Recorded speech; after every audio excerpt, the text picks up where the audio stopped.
Hello and welcome to The Other Marthas, the show where a drama student and a film graduate try to make sense of things we wish we were qualified in instead. A quick disclaimer before we get started, we don't claim to be experts in any of the topics we'll be discussing, so while everything we say will be based on individual research, it's all for a bit of fun and we suggest that you take everything we say with a pinch of salt. I'm Martha, I'm the drama student. I'm the other Martha, the film graduate. What just happened? I just got a whiff of poo. I was like, why is there a poo in here with me? Yuck. Okay. I think it's because my dog was on this blanket. We'll just not think and about it too much. he just reeks of feces. Anyway, so Martha, slightly odd to ask you what we're doing today. What are we doing today? Today you are educating me on a murder mystery that I know nothing about, and I'm hoping you know more about it than me. Yes. What are you telling me about? Well, I'm telling you about the impossible murder of Isidor Fink, which was basically the initial quintessential locked room perfect murder. Now, in researching this case, it's an interesting one because it happened in 1929. I've deliberately chosen one from quite a while ago in circumstances that wouldn't necessarily be totally applicable today, because we tend to get quite flippant with things, and we don't want to be, making fun of raw and recent crime. Did Isidore have children? No. Okay. Wait, is he really called Isidore? He is. It was a locked door murder. Oh my god. And he's called Isidore. It's like Isabel the dog from Animal Crossing is called Isabel, and her head's shaped like a bell bag. I have never made that connection. Yeah, that's why she's called Isabel. It's probably why Tom Nook likes her. That's so sweet. Yeah, probably. Anyway, when researching this case, there's quite a lot of mentions of it flying around because it is such a sort of iconic old case, but there's not a huge amount of evidence or information because it was documented in the late 20s, so like 90 years ago at this point. And everyone was drunk in the 20s. Well, actually, Prohibition was kind of at its height in the 20s, but sure. Yeah. Did this happen in America? This happened in America, which okay. Yeah, will introduce. But The Great Gatsby is set in the 20s and everyone's drunk in that. Yeah, that's the thing. Height of Prohibition, which frankly just means that people are getting their alcohol from speakeasies and rich parties as opposed to legal retailers. But officially, no one was drunk in the 20s. It's so funny because everyone remembers the 20s as being like the roaring 20s. Yeah, everyone was drunk. When researching this case, the longest account I could find of the murder of Isidor Fink was a 20-minute video on a channel called something like Murder in Whispers. And it's an ASMR true crime channel, which is both genius and horrifying. I couldn't listen to the whole thing because it was just this person. I clicked on the video and they went, "Hello, today we're going to be talking about the Lochter murder of Isidor Fink," and I couldn't hack it. I think that some ASMR channels are people that want to make a YouTube channel and are too nervous to talk at their full voice, and so they're like, "I'll make it ASMR and then I don't have to." That's actually not a bad thought, and to be fair, then you can at least, if what you're talking about is ostensibly boring, you can go, oh well, I didn't do it for the content, I did it because it's soothing. Although when you're a true crime channel, did the well, I don't know how far you got in the video, but was there like tapping and stuff throughout, or was it just whispers? I did not get very far in that video because I'd sort of read and watched quite a few sources which had backed up pretty much the same thing. And I heard the whispering and I just went, you know what? I've probably got enough. This is the Lochter murder of Isidor Fink. Allow me to tell you a bit about him and it. So, please do. This murder took place on the 9th of March 1929 at 10:30 p.m. And its victim was Isidor Fink, who was a 30-year-old Polish-born New Yorker who ran a fairly successful laundry business He also lived on the premises, which was very common in the 20s. It was an apartment. It's obviously different today, but it's still there today. And it's just your classic New York apartment block with zigzagging stairs going up it. I wonder how many ghosties there are, like, in all the New York apartments. It's a good point.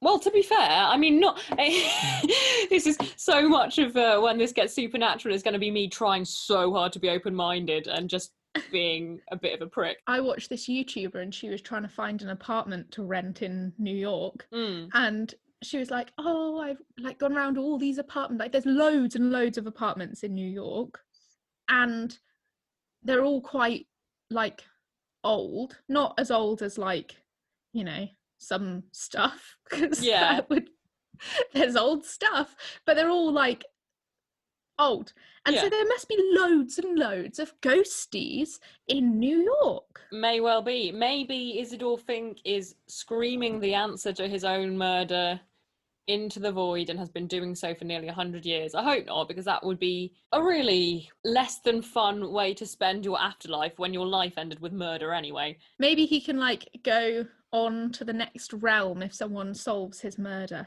Or maybe, if you think you know the answer, have Isidore in your minds.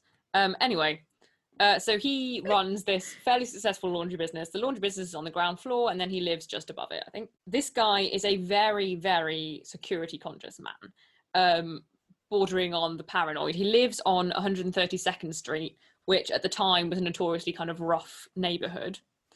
Martha is singing 132nd Street, or she's indicating that she's singing it by kind of bopping. So just to give you that visual. Yep. I won't tell you what song it was. You can imagine that. I have the song 42nd Street in my head, but I know it wouldn't have been that because you hate musicals. I hate all musicals other than Hamilton. Yes. Yeah, he lived on 132nd Street, and as such, he would always lock all of his doors and nail his windows shut from the inside, which is quite something. Every night? No, well, I assume that his windows he would just keep nailed shut, as opposed to unscrewing and then re-hammering in nails every morning. Every morning he like rips the nails out, throws the window open, like, what a beautiful morning, and then at night he's like, time to get my nails. Yeah, exactly. I am going to go ahead and assume that he just decided that his windows would be non-opening and nailed them shut.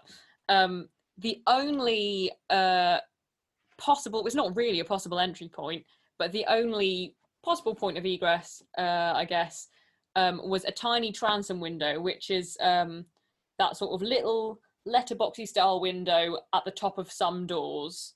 I don't know if you know what I'm talking about, but it's basically, I do. There's a door, there's a really skinny little window at the top, really small. But does it open normally? No. But I believe in this case, in this case it did. Okay. And for some reason on this particular night, that didn't appear to be secured, but they only found that to be not secured when they arrived at the scene of the murder. So we don't know how Isidore left it. Oh, right. Because I was going to say, like, if you're nailing shut the windows that you could open to get some fresh air in, and then one of them you just don't even bother closing, it's a bit inconsistent. But is it an interior, like, I'm asking about the layout of the apartment. Is it like you go up some stairs and there's the door to the apartment, and then the window above the door's there? Or is it like, is it above its front door, the window? Yes. Oh, okay, because I was going to say if it's an interior door, like, well... Yeah, why would you? Why are you telling me about it? No, he pretty much, I think he lived in sort of two rooms, which was the laundry and then his living quarters. Okay. And that door was the front door. But anyway, he was very security conscious. It's 10:30 p.m. on the 9th of March 1929, and a neighbour, Mrs. Lachlan Smith, hears... now, there are some reports that say she heard a scuffle. Other reports say she heard tortured screams. So there's a bit of conflicting evidence. Some reports even say gunshots. The general consensus is kind of a commotion with crying out. Something, anyway, alarming enough for her to call the police. And the police clearly were doing a grand old job, not shutting down the speakeasies, but solving murders, which, to be fair, is the correct priority, I guess, in 1929. The police were probably loving the speakeasies too. They had to go in a certainly. moustache Yeah. as a disguise. And everyone's like, hey, are you that police? And he'd be like, no, I'm not the police. I'm here for a beverage, please. It's me, Whiskey Sam. Don't you know me? Whiskey Sam. Everyone knows a Whiskey Sam. But yeah, the police arrive pretty promptly. They kind of look around the property, and as much as you can look around an apartment building. The door's really firmly locked. They can't get in. So they do what any good copper would at the time. They grab a nearby small boy and they go, hey, can you climb through that little transom window and let us in? I have a theory already. I have a feeling I know what your theory is going to be. And yeah, it's something I've thought of as well. Well, let me tell you my theory, right. and then we can discuss. I mean, he's not even been found dead yet, but go for it. I know, but we all know he's dead. It's not spoilers. He was fine in the apartment. He just tripped over or something. And then in comes the boy, and he just psychopath. Feels murderous. And he's like, oh, here's a man I can prey on. And then he murders him. See, while the police are waiting outside. That is something, a trope that is really interesting, I think, when they do that in murder mysteries. And it happens quite a lot where the first responder turns out to be the criminal. What can you see? Oh my God. What? I'm so sorry, because you're talking about such wonderful things, and here I am, wide-eyed with fear. I mean, you go ahead. I'm sure it's scarier than finding a 30-year-old man shot dead in his apartment by a tiny boy. Shot by a child? How is he shot if there's... Okay, let's get into that. But first of all, basically, just my neighbour was loading up her car with her lion-murdering dogs and her children. And she was just opening the doors with such aggression. Like, I've never seen someone open a door of a car with so much rage. No. She was like throwing herself at the door and like ripping it open. I hope she and her family are all quite well. But she was smiling. Oh my God. Oh, that's just weird. Maybe she was just had enthusiasm about it. Isidor Fink was not quite well. The small boy wriggles in through the transom window. Bearing in mind this is so one of the policemen hoiks him up. He goes through the transom window, finds Isidor Fink dead. Goes, oh, presumably because he's a tiny child, and then lets the police in, and the police go, thank you very much, small boy, off you trot. And so he does. Is he like a local boy? Yeah, he's just a local boy. Walking along the street. And yeah, how old is he? Well, tiny enough to fit through a very small transom window. The thing is, I don't know the measurements of the transom window, and I actually have a transom window above my bedroom door. Yeah, you do. And looking at it, I think I could quite easily fit through that. Yeah. But like a big bulky policeman, not so much. But they're not all big and bulky. Some policemen are skinny little lads. Because I think if it were a sensible size for a fairly slim adult to get through, I think they would have assumed that that was what happened. I'm going to go ahead and assume that the transom window was really small. Like the ones you get like in university halls toilets. Yeah, exactly. Because otherwise also surely you would just radio for one of your colleagues, well, maybe not call for one of your colleagues as opposed to just going, oh, that small boy will do.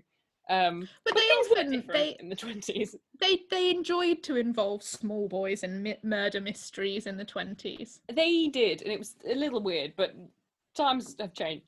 Poor child. I know. So this kid lets the police officers in and then goes. Let's not humanize him, it makes it too horrifying. Bye, Timmy. Bye, Timmy. Trot, trot, trot. Thank you, sir. Do I get any trauma recompense for this? No, Timmy. Back to the mines with you. Oh, okay. No, Timmy. Just because it's your first corpse doesn't make it your last. Off you go. It's the 20s.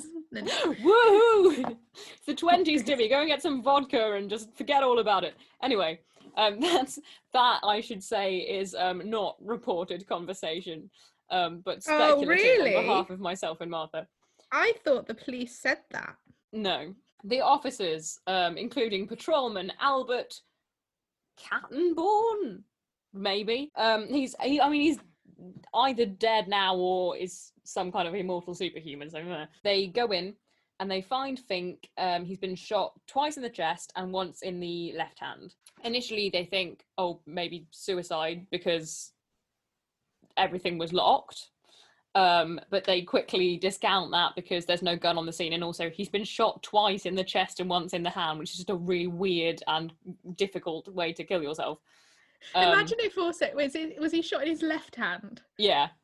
So he's like, well, I'm sick of this, and then he just shoots himself in the hand, and then apparently starts screaming enough that his neighbour calls the police.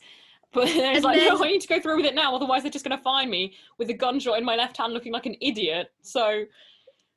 But obviously that's a sign of struggle to be shot in the hand. Shot in the hand is a classic defensive wound. Moreover, there were powder burns on his skin near this shot, which means that he was probably shot from very close range. Well, he was shot from very close range. Yeah, it's just classic. If you think about it, someone lunges at you with a gun, you lunge back at them with your hand out to stop them. It doesn't stop them because it's a bullet. But well done for trying, Isidore. Good try. Good try. The obvious thing is, how the hell did the perpetrator get in and out? The door was locked from the inside. The key is still in the lock. All the windows are still nailed shut. The transom window is the only possible point of entry. They appear to have arrived on the scene very quickly. So Isidore appears to have been in the middle of sorting out his laundry. There's an iron, which reports differ, but it's either on the stove, on the fire, or it's actually on a piece of material which hasn't yet burned. That's speedy. Yeah, bearing in mind, obviously, irons in the 20s, slightly different from irons now. But still indicates that they've got there really, really quickly. So was it one of those traditional irons that you like put on the fire and spit on and then iron? Yes. Okay. I think so. Like metal. Well, hey, that's hot now. Oh, okay, because Victorians had like electric irons, so... Yeah, well, to be fair, I don't know, but apparently it was, or had been, on the fire, so I assume it was a manual iron. I have a question about the locked door. Yeah, go on. And also, I'm sure you'll get into my second question, so I may not ask it yet. But is there any sign of Isidore locking the door after someone? Like, they come in, they shoot him, and then he, like, it's like, well, I don't want them to come back and shoot me again, so I'll claw and lock it. That is a theory. A plausible theory has been that either he was actually shot outside his apartment, managed to get in, close the door, lock it behind him to avoid the person coming at him further, but then died of his wounds. But there would for sure be blood. Well, yeah, that's because I assumed he was in his apartment. Yeah. Someone like came in and was like, hey, bang, bang, you're dying. And then he like clawed his way over. So I'm wondering if there were blood. Yeah. No, that's the disconcerting thing, is that the only blood was where he was lying. So it very much indicated that he had died and been attacked at the place where he was lying. Moreover, if he had gone to lock the door and things, if you think about it, like, you're bleeding to death, you go to lock the door, you'll be trying to cup your wounds with your hands, and things like that. So there would be blood on the key, blood on the door. There's none of that. Blood gets absolutely everywhere. Oh, blood, mate. It's like glitter. In some ways, not all. Like, don't decorate yourself with it on a night out. Don't do art with your blood. Yeah, I mean, I guess you can if you want to, but that's quite messed up, really. So, it would smell bad. Just have a really good think. Yeah, obviously, they can't find anyone in the room, and so they're in a bit of a pickle. So these are their options. The only option in which suicide might be plausible is if Isidor Fink shoots himself for some reason in the hand and then twice in the chest, dies, then the little boy goes in and goes, oh, a gun, picks it up, pockets it, and then lets the policeman in, which is not likely. Of course, you could go into, maybe the little boy was in on Isidor Fink's suicide plot, and he was hanging around deliberately like, oh, can I help you, gentlemen? Oh yeah, actually you could wriggle through that transom window. Haha, sure thing. But just why would you? That's what, so like Isidore's like, hey child, I'm thinking I'm gonna kill myself, but for some reason I want it to look like I haven't. Yeah, tonight's the night. When the police ask you to come into the murder scene, well, the scene Just first, grab my gun and we're all good. I'll pay you with my gun. Like, you can take the gun and that's your reward. It didn't happen. It's no. Well, no, it may have done, but I'm imagining this boy. It's March, isn't it? Yes. I'm imagining him wearing like little shorts and a shirt. Yeah, it'd be quite hard to secret a gun, especially one with a lot of blood on it. Yeah, to be fair though, I was imagining him climbing back out the window with the gun, but no, he could just walk out the door. Yeah, he could. But it would be quite tricky, and also just why would he do that? So that's highly improbable. I don't know. I don't know about that, but I don't. The hand wound. Yeah, sort of rules out exactly, because the circumstances, other than that, he was a perfectly successful businessman. He seemed perfectly happy. He was very security conscious. The way that he'd been shot very much indicates defensive wounds, and there was no gun. Are you theorizing? I've got a theory. I'm like playing Cluedo down here, by the way. Yeah, you're like inventing theories before I'm even telling you the information. It's like, sorry, I've got a detective's mind. Yeah, clearly. Do you remember that time we played Cluedo in German class and everyone got angry with me? Yeah, because you were talking about like motivation. Yeah, but here's the thing. I'm really good at Cluedo, so everyone got angry because I wasn't speaking in German for Cluedo. And to be fair, it was really annoying. And then I won, and everyone was like, "Oh, I'm annoyed that you won." And I was like, "Right, okay, if it's a German lesson, how about this woman teaches us some German instead of makes us play?" Yeah, it's not a bad point, to be fair. But yes, so we can pretty much rule out suicide, so murder. But how? We've established everything was locked from the inside. Fink only opened the door to people he knew. So there's obviously a possibility that he could have opened the door to somebody. No one else had a key that anyone knew of. Plus, I always want to kind of add that the key was found inside the lock. So even if someone else had a key and had let themselves out and locked the door from the outside, that would have pushed the key on the inside out of the lock. So no one could have locked the door behind them. But we know the crime had to have happened inside the room. It couldn't have happened through anything or using the transom window to aim through because of the powder burns on Fink's hand, indicating very close range. Unless, as we've established, he was shot elsewhere, managed to get into his place, lock himself in, and then died, or was shot in his room but then managed to lock his attacker out because but we know no not blood, signs of a struggle, etc. Because when you're dripping blood, everyone sees it. Everyone's gonna know. Plus the sound of commotion was heard from inside his locked apartment, as opposed to anywhere on the way to it. Did he, you know, the neighbour woman who heard things? Yeah. Was she sort of like next door, or was she in the same kind of block? I think she was in the same block of apartments. But oh god, I've just realised, you know how you figured out that Isidor Fink, like the locked door thing is in the name? Yeah. And the neighbour was called Mrs. Lachlan Smith. This is weird set of coincidences. We need to time travel back to the 20s and tell these police this thing. Yeah, well, if we could time travel back to the 20s, we could be like, yo, Isidore, don't go home tonight. But no, because then you can't be doing that. Oh no, we can't be telling them anything, actually. We won't tell them. What, because then we alter the course of history, la la la la la. Yeah. You don't know what might have happened if Isidore had lived on. Okay, well, in that case, you know, we could just hide and watch and be like, oh, that's what happened, and just keep it to ourselves. Although, to be fair... Yeah. I was like, no, our timeline is so perfect, we mustn't mess with it. It's a big Everything's mess. Going horribly wrong. Everything's going horribly wrong. We might as well, like... try something else.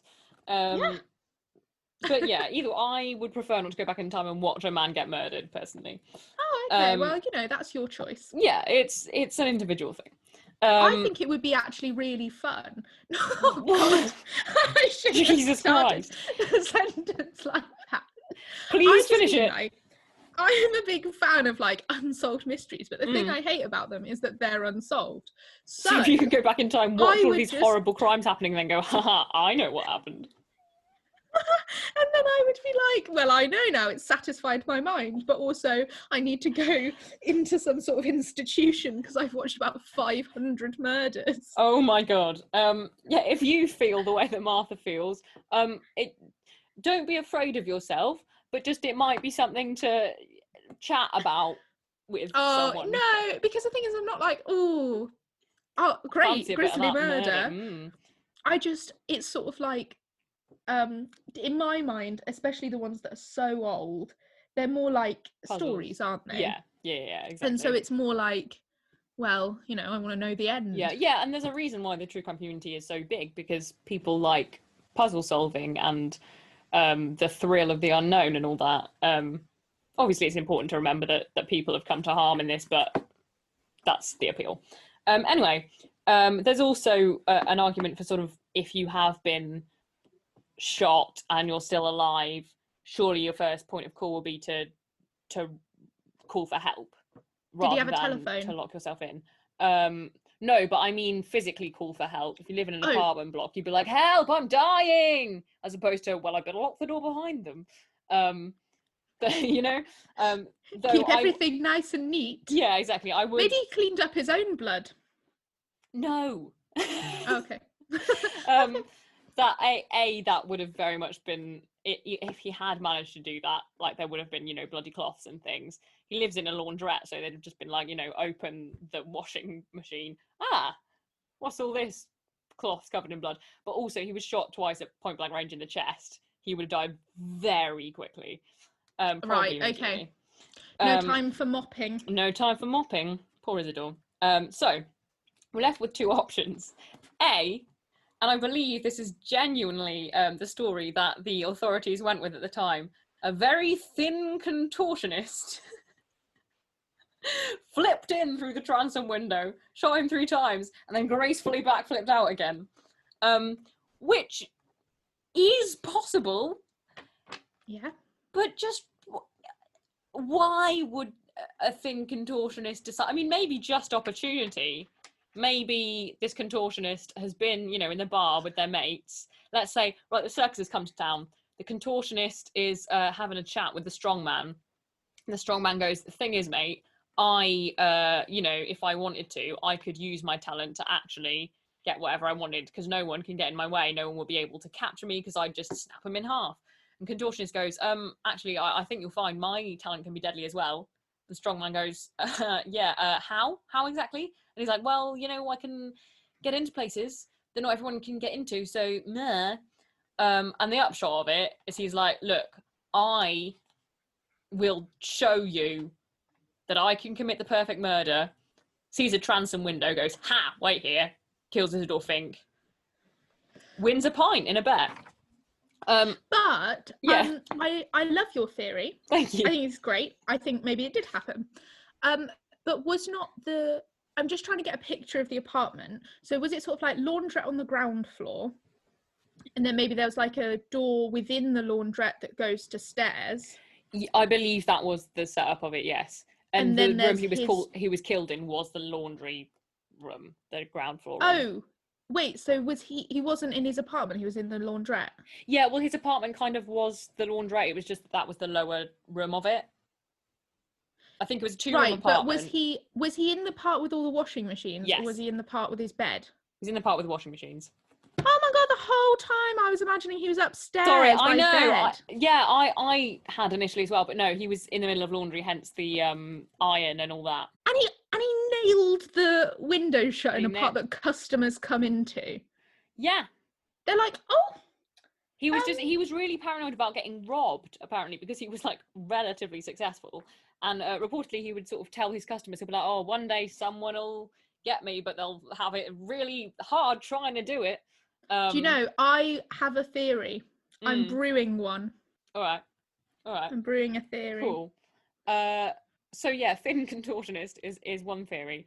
And the second theory is the attacker is someone he knew. He opened the door to them, and he either, I'm saying he, actually, obviously we don't know the pronoun, they either managed to slip out while the police were there, which is a little risky, but I can see how it could happen if they're hiding like in a coat near the door.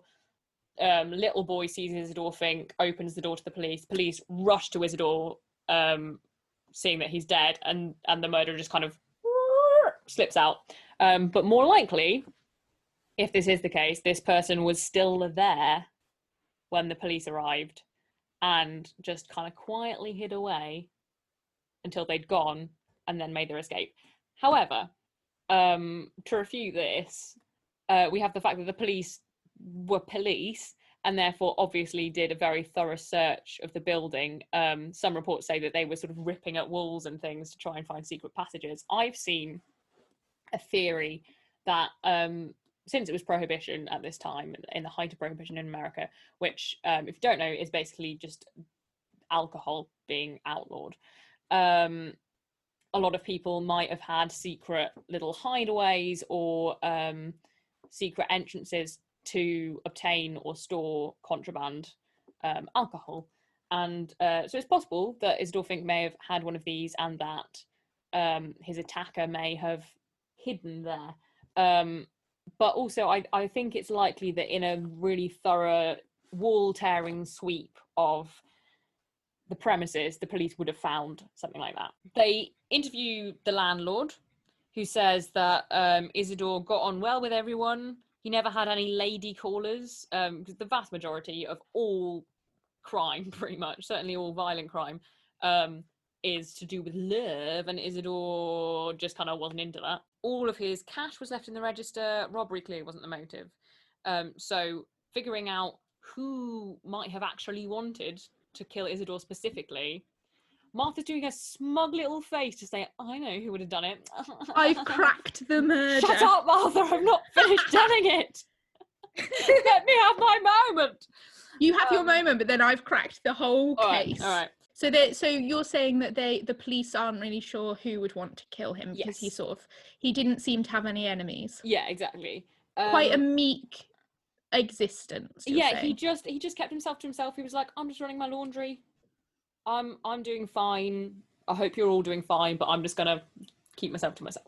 My little thought here is in the event that there may have been a secret entrance or hideaway for contraband or for other purposes, I would imagine that if Isidore knew about it, he would have secured it in the same way that he did any other points of entry.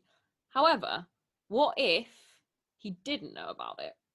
In which case, the only people who might have known about it would be whoever owned the apartment before him and the landlord. That's pretty much as far as that theory goes, because there's still kind of, how did it happen? But I think that's pretty much the only way that the little hideaway theory could work, would be if someone knew that they would be able to hide away in this place without Isidore knowing, whether Isidore let them in or whether they just were in there early in the day for laundry purposes and hid there and then popped out and went, ha-ha, bang, bang, bang, and then back in. Still unlikely, but I just like to have that ticking around. And that's pretty much it, because, again, 1929, there's not, a lot of high technology going on. They didn't find anyone else's fingerprints around, but again, I think this would have been in the days of like fingerprint dusting as opposed to digital analysis. Another point against the idea that it's possible Isidore would have been shot outside and then got in is the iron, in my view anyway, because it would take you a while if you've been shot in the chest twice at close range, generally you're instantly dead, but even in miraculous situations where you're not, and for some reason you've managed to not get blood anywhere, it's going to take you a while to drag yourself back into your apartment, lock yourself in, etc. Start your ironing. So you'd think by that time the iron would have burnt the clothing that it was sitting on. So pretty much all of the theories, except, to be fair, the contortionist theory, have something to go against them. What do you think, Martha? Go on, spill your theories. Okay, so I've just written some notes throughout that I want to get into. There were 3 gunshots, or maybe 2, because maybe the one that went through his hand entered his body. Yeah, potentially. So the woman, neighbour, obviously there are reports of her hearing gunshots, but it's sort of weird that that's not like definite, like, oh, I heard gunshots. Because you would hear gunshots. If you're close enough to hear screaming, you're definitely close enough to hear gunshots. Well, yeah, and also the idea that she heard like a scuffle and was like, oh, I better call the police. Like, that's sort of weird, especially if they live in a rough neighbourhood. I agree. Like, why would you call the police just for a scuffle? Yeah, I think if, well, I don't know where you're going with this, but in a scenario that she is completely innocent, telling the truth, then I imagine that what she heard was a struggle with screams.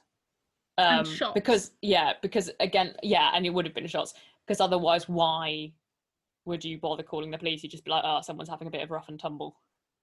And was there sign of a struggle in the apartment, stuff knocked down, or no? No, I don't think there was. Well, like actually. in the laundrette. I don't think I found anything specifically saying that there wasn't or there was, but I'm pretty sure the laundry was like in good order, other than him being dead. Yeah, I also wonder the size of the room, because like I'm imagining kind of a more modern laundrette where there's like kind of space in the middle and machines at the sides. Yeah, but like based on I've seen photos in association with this case, but I can't actually tell if those photos are of that laundrette or if someone's just gone, oh, here's a 1920s looking laundrette, let's whack that in there. But from what I can glean, I think it was a fairly small room, about probably a similar size to the room I'm in right now, which I'm rubbish at dimensions, but 5 meters by 3 meters, maybe a little more than that. Okay. So quite I'm gonna small. look up a picture of one. Yeah. And with washing outlets, whatever machines they would have had at the time, at the sides and a little sink. So quite narrow, quite small, but some space in the middle. Oh, in America they call them laundromats. Yeah, I don't know why. Fun. Well, I think laundrette is more like, I imagine a laundrette is sort of like Toadette from Mario. It's like a washerwoman. Yeah. Oh, okay. Yeah, I've found a picture. That's not the style that I found. I've seen pictures associated with the case in black and white. I found one woman using a washing machine called Thor, and she has to like spin a thing. What have you typed in like 1920s laundrette or something? Yeah. Okay. I try typing in Isidor Fink laundrette, because I don't want to spoil myself for the rest of the tale. Because I've seen black and white photographs of this small 1920s laundrette with a body in it. Oh my god, Martha! And it's on. Oh god, I've clicked on maps. I mean, it was a small room with a little bit of space in it. Is all you need to know, really. No like corners to. Okay. Okay. Well, no. Okay. Well, there's a creepy picture of a doll, and I haven't seen a corpse, so I'm just going to come off of Google Images. Well, because my main point is that if it's a large room, then it's easy to have a fight in the middle and not knock things. But if it's a small room, you're going to be creating chaos. Yeah, it is a small room. It's a small enough room that, like, if 2 people were fighting, you would knock into things. Okay. So I've developed 2 theories for you. Just in the small time that I've heard of this, I know nothing outside of what you've told me.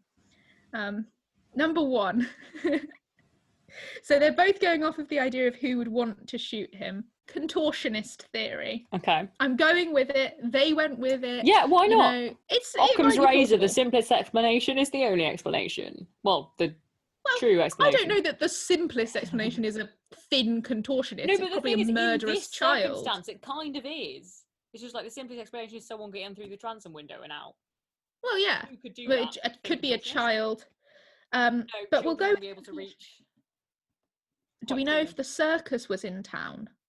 We don't. Although in my lovely strongman versus contortionist deadly theory, they are. Yes. Okay. Well, we'll go with the idea that perhaps the circus was in New York City. Was in New York town. In New York town, Isidore was a laundry lad. Yeah. Maybe he used to wash the costumes I thought of this at the circus. Yeah. And maybe he left with some sort of under a cloud. He left with not a good relationship with the circus. And, you know, it's like circuses in the 20s were like pretty scary places because there was a lot of abuse and all sorts. Yeah. So maybe Isidore left with a bad feeling, and the ringmaster of the circus recruited his best contortionist and was like, I know Isidore's living in this block. Go and kill him and take his money.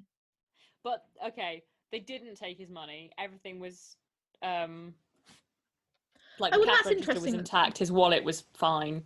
It's interesting they didn't rob him at all. Yeah, which indicates that it was, well, I don't know, it indicates to me that it was a personal thing as opposed to a crime of opportunity, because if you did just go, oh, no one would know if I could get in through that transom window, but no one would assume that people could, so I could do that and commit a murder because I'm feeling it.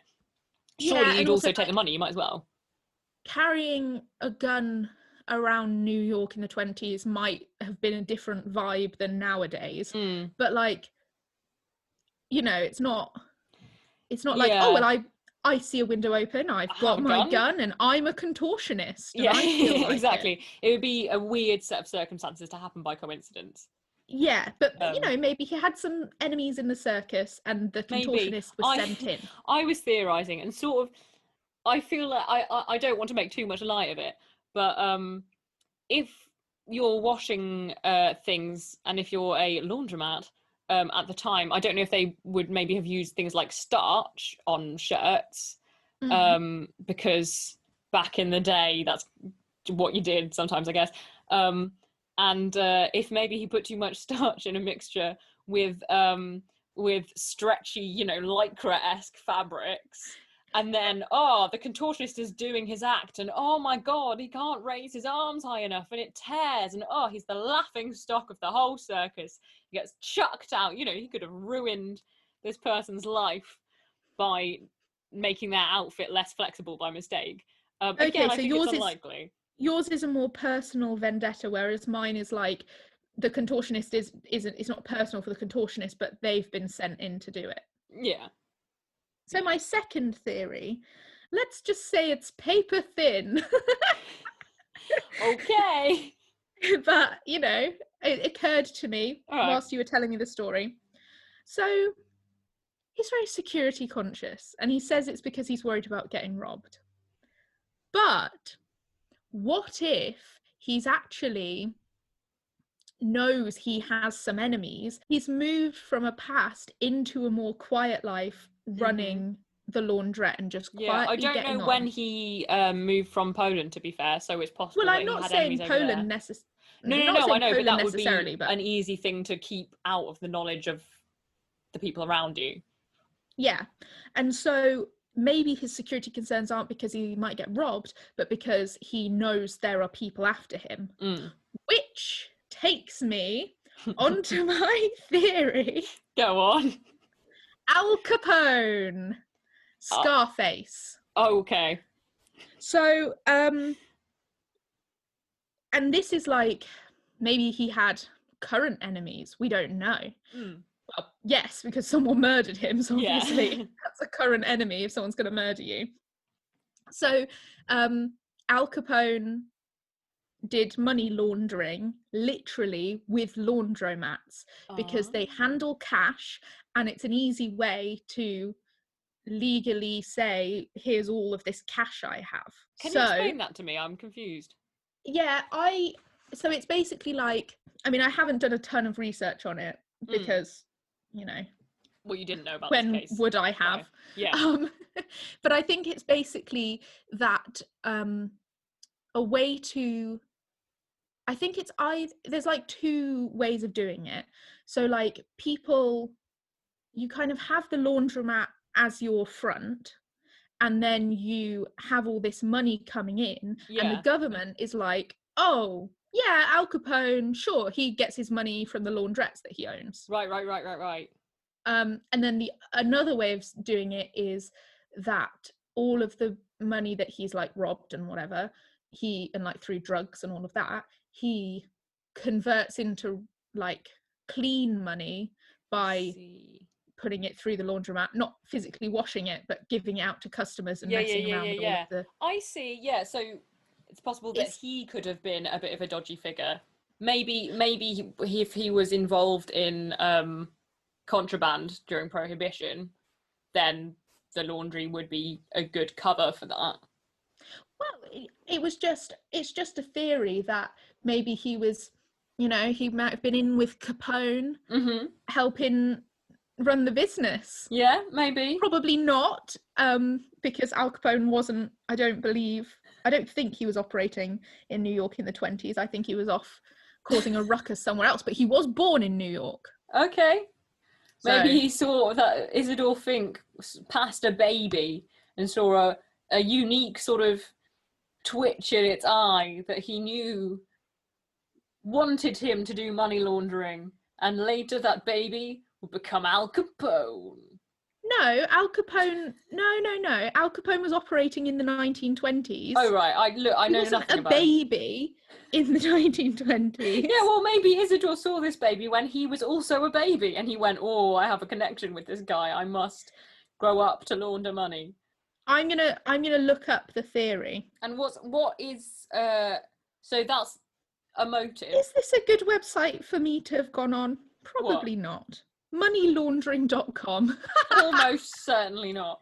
They process it through a legitimate business and convert it into clean money. Yeah. So that it can't be traced to the person originating the transaction or to the criminal origins of the funds. I see.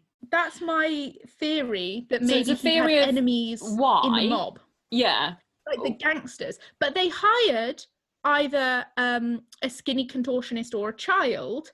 Probably not a child, because like it would have to be a hench child to defeat a man. Yeah. You know, they hired someone who was able to sneak in. Yeah. And do it. Because my thought is like, yeah, fair enough. Like, you're worried about being robbed if you've moved to a country and you're on a rough street and you've like managed to build up a business. But nailing your window shut is quite a length to go to. It must be worrying to want, like, you don't want to lose everything you've built from the ground. Yeah. But also, nailing your windows shut is something, and like you said, to the point of paranoia that he was security conscious, it might suggest to me that he actually was concerned about his enemies. Safety. Yeah, that's a good point. I mean, I think it's one thing it's good to remember is that because he lived and worked in this same set of apartments, if someone did break in, they would take his livelihood and all of his personal belongings, or they'd have the opportunity to, so they would just destroy him completely. But yeah, nailing windows shut is quite a lot. Yeah, but the thing is like, it suggests gangsters to me, of like 1920s gangsters, of having someone like go in and take him out, you know, and like not take his money because they're the gang, like, they've got enough. Yeah, but they just take him out. Yeah, it could happen. Yeah, potentially. I'm sure gangsters did it with a contortionist. But yeah, no, you're right, and they could hire whoever as their hitman. Well, they probably have connections with the contortionist community. Probably. Notoriously dirty money contortionist community. If you're a contortionist, apologies for any stereotypes. If you're a contortionist, about that. if you're a contortionist, can you please go to New York and try and climb in through the window to see if a contortionist could? No, please don't do. Well, I'm sure you're not an idiot, but don't do that. Why? Why not? Because if someone is in New York trying to climb through people's apartment windows, they will not be looked upon favourably. With consent, like Okay. knock on the door and be like, "Are you aware you live in the same house that Isidor Fink was mysteriously murdered by potentially a contortionist? I'm a contortionist. Please, can I try to I wonder if that's infiltrate been your done. I home? would imagine that might have been done. Can I try and infiltrate your home? I won't kill you." It's just a horrific thought in all ways. I spent a while trying to think of how a child might have been used in the murder, but because the thing is, if it's, you know, it could be a classic, okay, you child go into this room and then let me in, but Isidore Fink's in the room, so if a child just plonks in through the transom window, he'd be like, the hell are you doing? Did he have like a little peephole in his door? I'm not sure actually. I don't know if he had a peephole or if he would look through the transom window to check who it was. But that's very high up, so he would have to, like, his little face would appear and be like, "No, you're not coming in." Yeah, down. I'm not sure. Maybe he'd stand on a step. I don't know. Yeah, but yeah, that's the point. Like, he clearly had a way of checking. How would he know? Yeah, because like, he didn't open the door to anyone he didn't know. But how would you know it was someone you didn't know? Or unless I suppose they could be like, "Hello, Isidore, it's Susan, he'd be your like, friend. Who is it? And they'd be like, it's Jemima. Except that apparently he had no lady callers. Oh wait, no, because it was Lochter on the inside. Because I was just saying, like, what if he had a little friend and the people that wanted to murder him got his little friend with their gun and they were like, go and knock on his door and he'll let you in, and then when he opens the door we'll all run in and kill him. Yeah. And then maybe they employed a child to lock it on their way out. Oh no, because how would the child climb up? Exactly, that's what I was thinking. Imagine that if you were the child and they were like, okay, we're going to murder this guy, and then once we've done it, you need to lock the door and climb out, and then the child's just stuck in there. I mean, I think if I were the child in that situation, I would then just leave through the door. But if you were a really hard-working child and you were like, but they said not to do that, and then you're just there, well, another child goes in and goes, oh, hello. And you'd be like, hello, I didn't kill him, but I'm stuck. If you were a stupid child like I clearly am, you would just wait until the police came and then be like, I didn't kill him. But I can't tell you who did, because it's oh god, it's 1920s gangsters and they'll kill my family and put a horse in my bed. Well, I think we've cracked that one then. Yeah. So either Mafia and the police, well, not Mafia, but Al Capone and the police were in on it, or Fink Contortionist. And I like... Or both. The Mafia hired a Fink Contortionist. Done. Thank you for listening to the Other Marthas podcast, the show where a drama student and a film graduate talk about things we are not qualified to discuss. If you enjoyed hearing us talk inanely about things we have no idea about, then please do subscribe to our channel for more.